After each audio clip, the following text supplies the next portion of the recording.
هر سبها بری دست بکار خوی چاپ کرنا وینه جدایان راشو سپی بکد دگل هفجینا خواه فونتو مورن چیا د استودیویا خودا نگار کشیه دکه.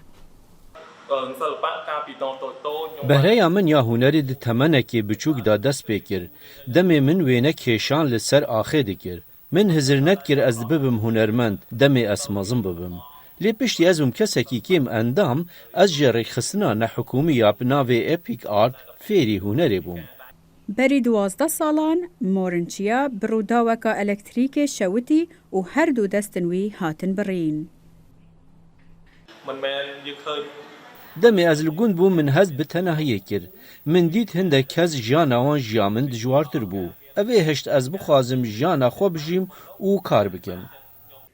بری 4 سالان مورنچیا هنرمند لورن لیدا لسیاتل دید گول کمبودیا استودیویا هنری وکر جبو هنرمندن خوجهی. At first he was just drawing. د دست پێکێ داوی وێنە دکێشان پشرا من پارچەدار بدار تراشێ دبڕی جارا دوێ وی گوت ئەس دکارم بکەم ئەو نەها لەسەر پارچێنداریت مەزن وێنە دکێشان لێ ئەو نەها لەسەر کەڤاڵên مەزن نیگارکێشیە دکە.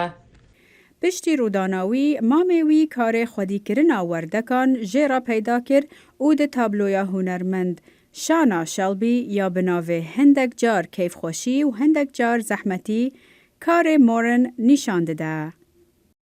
It was hot, difficult work. روجاکا پر گرم بو، کارک زحمت بو، لی او سپاسگزار بو کو اف کاره هبو. واتایا هندک جار کیف خوشی هندک جار زحمتی. واتایا کا پر قول هیا دو جمگلک کسان. مورن چیا دبیجه هنر و روداواوی دو بشن جیاناوی کو جهفدو جدا نابن. من بوچونا گله کسان گوهری درباره او چاوا هزرا کم اندامان دکن. از دکارم هر کارکی بکم بیکو پارسکی بکم یانجی خلق من خودی بکه. مورن چیا بشکه جگروپا اوپن استودیو کمبودیا کو بازار کلوپل و در فتا پیشنگهان جبو هنرمندن کمبودی پیدا دکه.